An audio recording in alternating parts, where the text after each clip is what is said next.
I would like to welcome Mr. Mounang to the UNCT meeting. You can see him there face to face with the miracle of technology. And we want to thank him for these very timely topical issues for the NCT. This is an issue which is critical for all UNCT members. Yeah, thank you very much, and good morning, colleagues, heads, and representatives of different UN agencies. It's a great honor for me to be here today and accept greetings from the UN Environment Program Africa Office, and also for the opportunity to give perspective on this very topical issue on leveraging climate action to build internal resilience. Of course, in 15 minutes, I think we will be done. We are meeting here at a time like never before. The world is on red alert, and we battled with three key challenges: climate change, COVID-19 earthquake that hit the world 2 years ago, and at the moment, the cyclone of the Russian-Ukraine war that has costed so far $2.8 trillion US. When you look at these challenges today and look at the reality at no time, is the work of the United Nations to support countries in actualizing their sustainable development goals more urgent and more needed. And as holders of these urgently needed solutions, the UN occupies a precarious space that must light a dark world.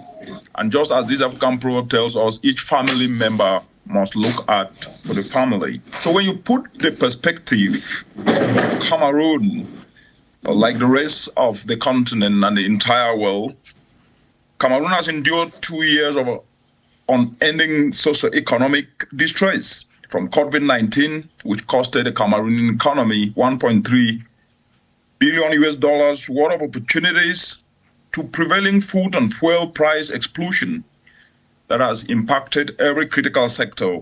Cameroon, Africa, and the globe are under due duress.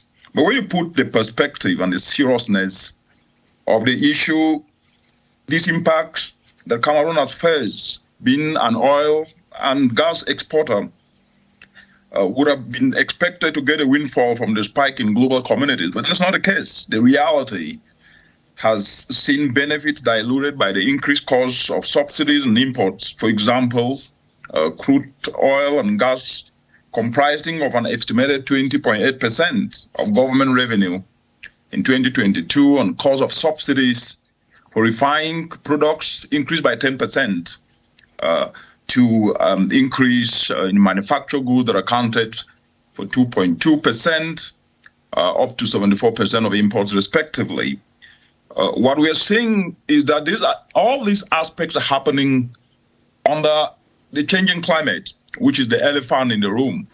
And the Intergovernmental Panel on Climate Change report that was released last year showed that Central African region is going to see projected decrease in precipitation, projected increase in ecological and agricultural drought, and even when we're going to have rains and floods, these are going to become in ways that will cause suffering.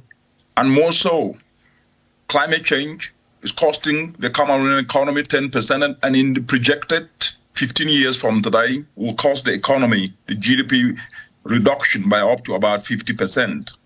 That said, when it comes to the analysis of SDGs, Cameroon needs to do more. Progress in enhancing the protection of ecosystems and biodiversity, progress in ensuring that poverty reduction, food security, health, sanitation still needs a lot of efforts to be done there.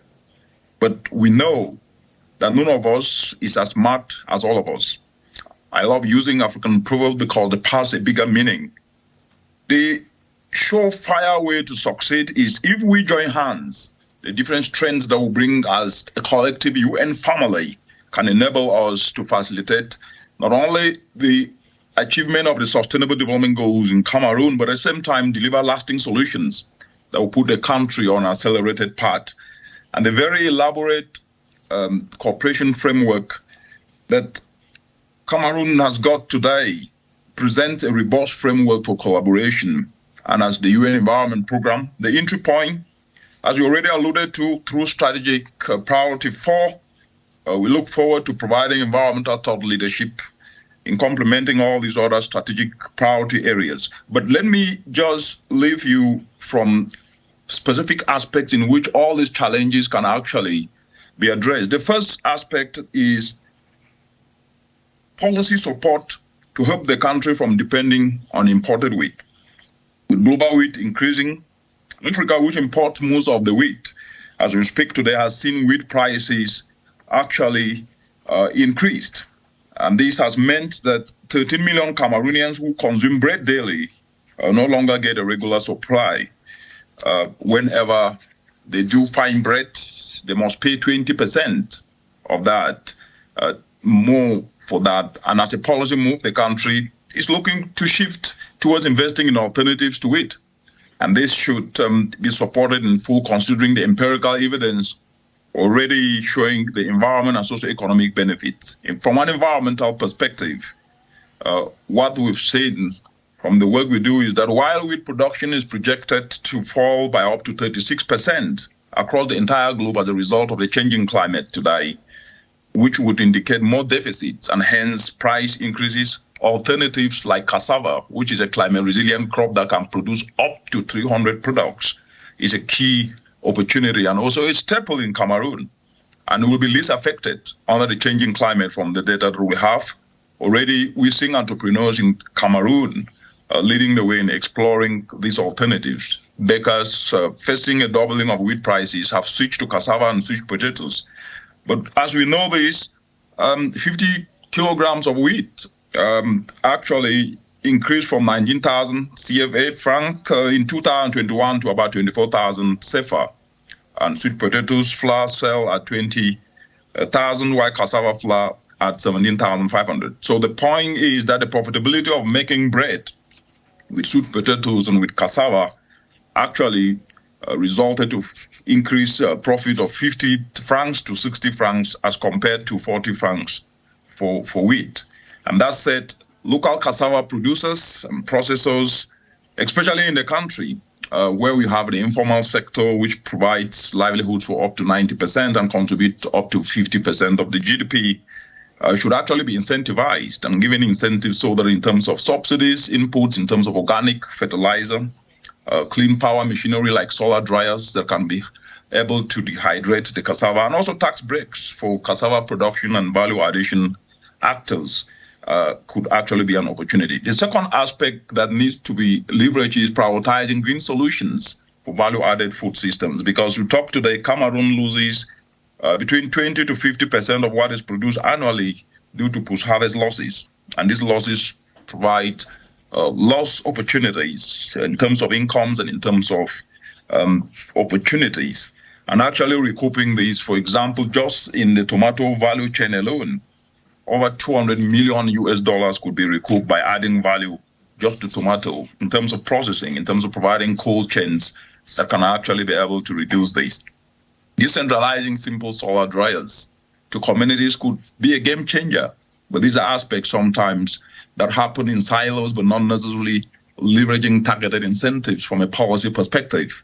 And solar cold chains as opportunities that can actually be able to increase up to 30 times through increased shelf life of perishables and reduce post-harvest losses.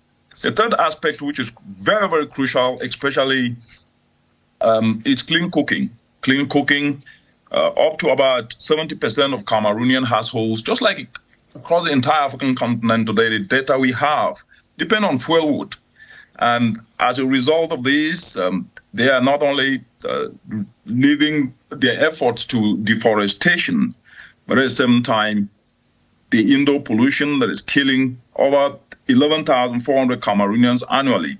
And if a country embraces clean cooking, yes, it will not only save lives, but preserve its forests to between $400 million US to 1.6 trillion in cumulative carbon revenue in the next 80 years from today. That's the data we have.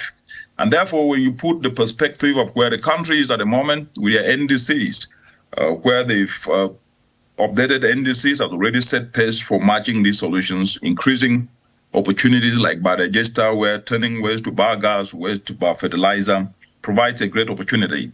Through the work that the UN Environment is actually doing, we are structurally guiding different constituencies that are leveraging not only informal sector and youth, but retooling their skills so that they can be actors in this space. And these young people with technical skills are already showcasing how they can turn waste to biogas, waste to briquettes, and waste to biofertilizers. And this work is already happening in Cameroon. And these opportunities are opportunities that can actually be tapped and incentivized to build on these already ongoing opportunities. The fourth aspect is unlocking the power of innovative and inclusive finance. We are about 40 days to the Conference of Parties Oct2022, and the key discussion issue, being an African COP as it's called, is finance. But the reality is that we must also leverage our local communal institutions like cooperatives and tontines or njangis in Cameroon, as we do have. And leveraging these is an opportunity because Cameroonian cooperatives hold over 300 million worth of assets and over 188 million in loan portfolio and over 240 million in deposits and other assets. How to tap into this becomes very important. We've tried this in Uganda, leveraging on their cooperative spirit. And it's not only benefited over 12 million citizens in the country, but it's resulted in an approach in which climate action solutions are actually leveraged, and people are leveraging the ability to co-guarantee each other, then to get access to climate action solution, whether it is briquette machine, whether it's solar dryer, whether it is clean cook stoves or cool systems. And with all these, the short-term measures that we see most countries taking in the case of Cameroon is subsidies. Yes, subsidies are important, but sometimes these subsidies need to be targeted in such a way that they are leveraged not only to caution agricultural food and agricultural input, but actually start to inject this into climate action solution, whether it is biofertilizers or whether it is supporting young people who are already getting into these climate change areas. And these short-term measures could actually help to be leveraged to catalyze opportunities. As we do all this, let's always remember one thing, that the reality of now compels us to act and prefer bold solutions because the prevailing emergencies leave us with few alternatives. Therefore, we should always remember that there are only three friends. And this is an African proverb, which means courage, sense, and insight.